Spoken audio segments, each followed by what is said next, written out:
Hello everyone, कैसे हैं आप सब लोग। और आज जो टॉपिक हम पढ़ रहे हैं वो है यहाँ पर, जैसे कि मैंने बोर्ड पे लिखा हुआ है, classification of colours based on nature of interaction between DP and DM. इससे प्रीवियस पार्ट जो है क्लासिफिकेशन का वो मैंने कल अपलोड किया था, तो पहले यहाँ पर आने से पहले आप वो जरूर देख लीजिएगा। तो बिना टाइम वेस्ट किए हम जल्दी से स्टार्ट करते हैं नेक्स्ट क्लासिफिकेशन ऑफ कॉलर्स। अब यहाँ पर कॉलर्स का जो क्लासिफिकेशन है, डीपी और डीएम के बीच में किस टाइप का रिलेशन होगा उसके बेसिस पे हमने टू पार्ट्स में है उनको डिवाइड किया है, लायोफोबिक सोल और लायोफिलिक सोल्स। तो यहाँ पर थोड़ा सा आगे जाने से पहले मैं आपको बता देती हूँ अबाउट फोबिक एंड फिलिक। ये जो दो टर्म्स आ रही हैं, क्योंकि ये आपने 10th क्लास में भी सुना होगा, हाइड्रोफोबिक हाइड्रोफिलिक। तो फोबिक और फिलिक का क्या मतलब है वो पहले आपको पता होना चाहिए, ताकि बहुत इजी हो जाएगा ये यहाँ पर क्लासिफिकेशन। तो फोबिक का मतलब होता है रिपेल करना, मतलब हेट करना, और फिलिक का मतलब है वहाँ पर लविंग जो या एफिनिटी अगर होती है तो उसको हम शो करते हैं बाय फिलिक। ठीक है, तो यहाँ पर लायो जो टर्म है वो शो कर रही है वहाँ पर सॉल्वेंट को। तो यहाँ पर दोनों को अगर हम मर्ज करें तो क्या बन जाएगा, यहाँ पर सॉल्वेंट हेटिंग, या फिर हम कह सकते हैं कि वहाँ पर सॉल्वेंट के लिए एफिनिटी क्या होगी, कम होगी। और यहाँ पर इसको हम बोलेंगे, लायो का मतलब हो गया सॉल्वेंट और फिलिक का मतलब हो गया लविंग।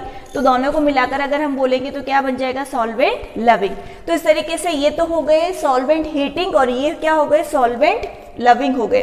तो अब यहाँ पर डीपी और डीएम, मतलब डीपी जो मैंने पहले भी आप लोगों को बताया है, डीपी का मतलब डिस्पर्स्ड फेस किसकी, जो कॉलर्स के जो पार्टिकल हैं उनके लिए हम यहाँ पर यूज कर रहे हैं।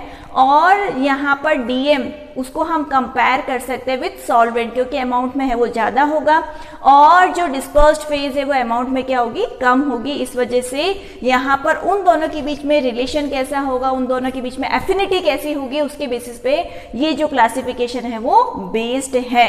अब यहाँ पर कुछ पॉइंट्स में, ये यहाँ पर जो प्रीवियस क्लासिफिकेशन बताया था वो भी मैंने आपको टेबुलर फॉर्म में ही बताया था, ये वाला क्लासिफिकेशन भी मैं आपको टेबुलर फॉर्म में ही बता रही हूँ, क्योंकि जब भी हम टेबुलर फॉर्म में पॉइंट वाइज लर्न करते हैं तो लर्न करना बहुत आसान हो जाता है। वही अगर जब आप पैरा, जैसे एनसीईआरटी में पैराग्राफ के फॉर्म में दे रखा है, तो पैराग्राफ पे क्या होता है कि हम बहुत सारी चीज़ें मिस कर जाते हैं बीच में से। तो हमेशा आप लोगों के लिए सजेशन है, जब भी आप अपने नोट्स पे बनाओ तो हमेशा उनको पॉइंट्स में ही बनाओ, कभी पैराग्राफ के फॉर्म में कभी भी आप नोट्स है वो मत बनाया करो, क्योंकि हमें याद रहता है कि भाई इसमें हमने इतने पॉइंट्स पढ़े थे, पर पैराग्राफ में कितनी लाइंस पढ़ी थी ये तो हम कभी काउंट नहीं करते, पर पॉइंट्स हमें जनरली है वो याद रहते हैं। तो मेरा छोटा सा सजेशन है, तो आप कॉपी पेन ले लीजिए आप जल्दी से, और फिर हम शुरू करते हैं यहाँ पर टेबुलर फॉर्म के अंदर क्लासिफिकेशन। प्रॉपर्टीज यहाँ पर लिखा हुआ है फर्स्ट कॉलम के अंदर, फिर लायोफोबिक सोल है और फिर है लायोफिलिक सोल। अब लायोफोलिक जो फोबिक सोल है उसके ब्रैकेट में मैंने लिखा हुआ है सस्पेंडोइड, और यहाँ पर फिलिक के जो ब्रैकेट में लिखा हुआ इमल्सोइड। सस्पेंसॉइड मतलब यहाँ पर इसकी जो प्रॉपर्टीज है लिटिल बिट सस्पेंशन से मिलती जुलती रहेंगी, क्योंकि सस्पेंशन में भी क्या होता है कि पार्टिकल्स है वो नीचे जाकर मतलब सेटल डाउन हो जाते हैं, और वो सॉल्वेंट के लिए उनकी एफिनिटी है वो ज़्यादा नहीं होती। तो सेम यहाँ पर इसी प्रॉपर्टीज की वजह से इसको यहाँ पर नाम दिया गया है सस्पेंसॉइड, और उसको नाम दिया गया है इमल्सॉइड। तो वहाँ पर एफिनिटी है बिटवीन डीपी एंड डीएम है वो स्ट्रॉन्ग होगी। ठीक है, अब प्रॉपर्टीज आई होप आप लोगों ने बना लिए होंगे ये कॉलम्स। अब हम शुरू करते हैं। सबसे फर्स्ट जो पॉइंट है दैट इज है प्रिपरेशन। तो प्रिपरेशन लायोफोबिक सोल्स, जैसे कि मैंने कहा कि एफिनिटी बहुत कम होती है डीपी और डीएम के बीच में, तो इन्हें प्रिपेयर करना बहुत मुश्किल होता है, इन्हें इजीली प्रिपेयर है वो नहीं कर सकते। तो यहाँ पर आर प्रिपेयर्ड हम लिख सकते हैं, are prepared by special method. Normal method से हम इनको प्रिपेयर नहीं कर सकते हैं। जबकि लायोफिलिक जो सोल्स होते हैं वहां पर डीपी और डीएम के बीच में एफिनिटी है स्ट्रांग होती है, तो इनको हम बाय सिंपल वार्मिंग या शेकिंग, बाय सिंपल वार्मिंग और शेकिंग के थ्रू हम इनको प्रिपेयर है वो कर सकते हैं। Can be prepared by simple warming और शेकिंग। मतलब डीपी और डीएम को अगर हमने लिया, सॉलिड को और लिक्विड को अगर हमने मिक्स किया है यहाँ पर, तो दोनों को अगर हम मिक्स करने के बाद में उनको शेक करें, वार्म करें, तो वहाँ पर कॉलॉइड का प्रिपरेशन है वो हो जाता है, या फिर वहाँ पर सोल का प्रिपरेशन है वो हो जाता है। यहाँ पर बार बार आपको ये सोर्स लिखा हुआ दिख रहा होगा यहाँ पर। तो सोल के लिए मैंने कल भी आपको बताया था, आप इजीली यहाँ पर लर्न कर सकते हो सॉलिड एंड लिक्विड। तो सॉलिड एंड लिक्विड की जब भी हम बात करेंगे तो वहां पर हम क्या लिखेंगे, सोल ही लिखेंगे। तो यहाँ पर हमने प्रिपरेशन डिस्कस कर लिया, और इसके जो स्पेशल मेथड्स हैं वो जब हम कॉलर्स की प्रिपरेशन पढ़ेंगे तब उसमें डिस्कस करेंगे हम लोग। अभी तो सिर्फ आपको यही लर्न करना है स्पेशल मेथड्स। और फिर नेक्स्ट आ जाता है स्टेबिलिटी। अब इतना तो हमें दिमाग है ही है कि जहाँ पर डीपी और डीएम के बीच में एफिनिटी नहीं है, इसका मतलब they will not be stable. तो यहाँ पर हम लिख सकते हैं नॉट स्टेबल, और स्टेबल नहीं होने की वजह से इसमें हम क्या मिलाते हैं, स्टेबलाइजर भी ऐड है वो करते हैं। तो आप यहाँ पर चाहे तो मेंशन कर सकते हो स्टेबलाइजर आर एडेड।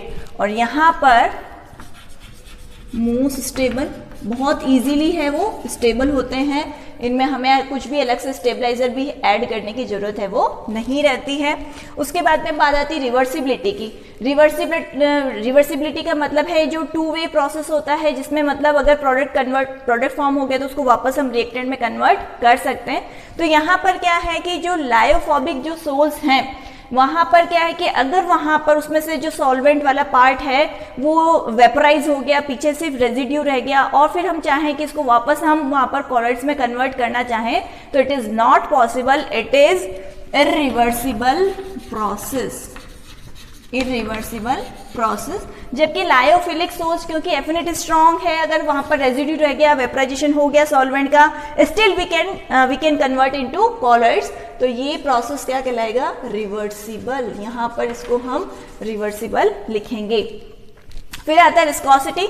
विस्कोसिटी जो टर्म है इसका मतलब, जैसे वैसे तो आपको पता ही होगा विस्कोसिटी का मतलब, वहाँ पर अगर जो फ्लो हो रहा है वहाँ पर सॉल्वेंट का, तो उसके रिस्पेक्ट में हमें बताना है कि जो सॉल्यूशन है उसका जो फ्लो है वो कितना, मतलब कितना इजीली मूव कर पा रहा है, रेजिस्टेंस तो नहीं है उसके अंदर, तो वो शो करता है वहाँ पर विस्कोसिटी। तो यहाँ पर अगर हम विस्कोसिटी की बात करें तो लायोफोबिक जो सोल्स हैं उनकी viscosity will be same as solvent. यहाँ पर इनकी विस्कोसिटी क्या रहेगी, सेम रहेगी। जबकि अगर वहां पर अगर जो लायोफिलिक सोल्स हैं तो इनके अंदर क्या होगा, विस्कोसिटी है वो मच हायर हो जाएगी, it will be much higher as solvent. अब इसका रीजन आप लोग सोच रहे होंगे भाई ऐसा क्यों हुआ यहाँ पर, तो क्योंकि एफिनिटी स्ट्रॉन्ग है, दोनों आपस में कनेक्टेड रहेंगे, तो वहां पर जो उनका फ्लो का जो स्पीड है वो थोड़ा सा क्या हो जाएगा, वहां पर कम हो जाएगा। तो इस वजह से जो लायोफिलिक जो सोल्स है उनकी जो विस्कोसिटी है it will be much higher as solvent. ठीक है, उसके बाद में नेक्स्ट आ जाता है यहाँ पर सॉल्वेशन। सॉल्वेशन का मतलब है कि सॉल्वेंट के अंदर उसको डिसॉल्व करना। तो सॉल्वेशन है यहाँ पर क्या होगा, लायोफोबिक सोल्स के जो रिस्पेक्ट में है थोड़ा सा टिपिकल होगा, इतना इजी है वो नहीं हो पाएगा। जबकि लायोफिलिक जो सोल्स हैं they are much easily solvated, और we can say they are much easily hydrated. तो यहाँ पर हम लिख सकते हैं नॉट इजीली सॉल्वेटेड। यहाँ पर मैंने एक हाइड्रेटेड वर्ड टर्म और बोला है, उसके बारे में बताती हूँ आपको, ये इजीली सॉल्वेटेड। देखो, अगर सॉल्वेंट अगर हम वाटर ले रहे हैं तो वहां पर हम टर्म यूज कर सकते हैं हाइड्रेशन या हाइड्रेटेड।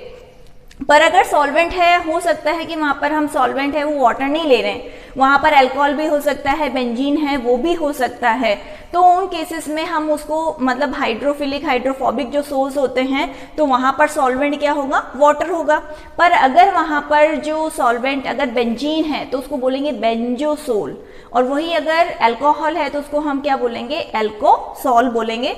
1 मार्क में क्वेश्चन आ सकता है, आप उसको नोट डाउन कर लेना, मैं वापस रिपीट कर रही हूँ। इफ सॉल्वेंट और we can say if DM is water then that type of sol is known as hydrosol. और वही अगर वहां पर सॉल्वेंट है, अगर बेंजीन होगा तो उसको बोलेंगे बेंजोसोल, और अगर वहां पर सॉल्वेंट अगर अल्कोहल है तो उसको हम बोलेंगे एल्कोसॉल। अब नेक्स्ट हम प्रॉपर्टी ले लेते हैं विजिबिलिटी। विजिबिलिटी का मतलब हम क्या उनको माइक्रोस्कोप से देख सकते हैं या नहीं देख सकते हैं, वही हमको बताना है। तो यहाँ पर जो सस्पेंस मैंने स्टार्टिंग में ही बता दिया था कि इसका एक अदर नेम है सस्पेंसॉइड।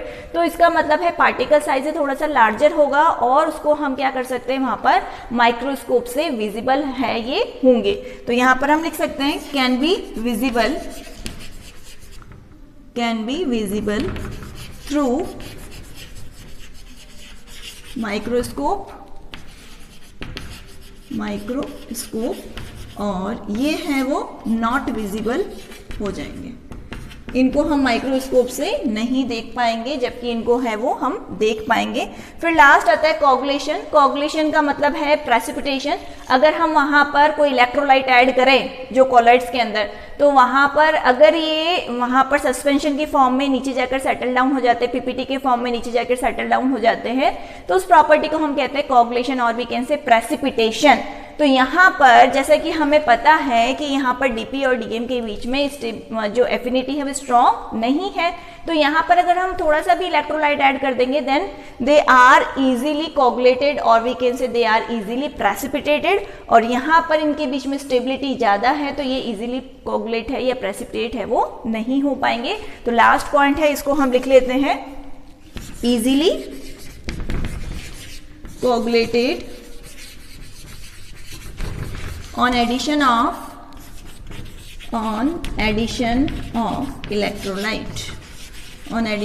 electrolyte और not easily, क्योंकि स्टेबल है तो इस वजह से not easily coagulated हो जाएगा, not easily coagulated। बस ये इस तरीके से हमें बताना है कि भाई कौन इजीली कोगुलेट हो सकता है, कौन इजीली नहीं हो सकता। तो अगर हमें स्टार्टिंग समझ में आ गई तो ये सारे पॉइंट्स हैं, हम क्या कर सकते हैं बिना वहाँ पर अगर क्रैम के भी हम ये सारे पॉइंट्स हैं वो वहाँ पर डिस्कस कर सकते हैं, उनको पॉइंट्स हैं उनमें बनाकर है वो लिख सकते हैं। बस बेस समझ में आना चाहिए। लायोफोबिक और लायोफिलिक, लायो का मतलब सॉल्वेंट हमने लिया, फोबिक का मतलब हमने रिपेल से लिया, हेटिंग से लिया, और लायो का मतलब अगेन उसमें सॉल्वेंट मैंने लिया, फिलिक का मतलब वहाँ पर लविंग से लिया, एफिनिटी स्ट्रॉन्ग से लिया। तो यहाँ पर अगर वो चीज़ समझ में आ गई तो ये सारे पॉइंट्स है वो बहुत ज़्यादा ईजी हो जाएंगे आप लोगों के लिए उनको यहाँ पर समझना लिखना। तो ये था हमारा classification on the basis of interaction between DP and DM. ठीक है, तो अब इसको जल्दी से आप टेबल में बना लो और उसके बाद में एक लास्ट क्लासिफिकेशन और बच रहा है, तो नेक्स्ट वीडियो में मिलते हैं उस क्लासिफिकेशन के साथ।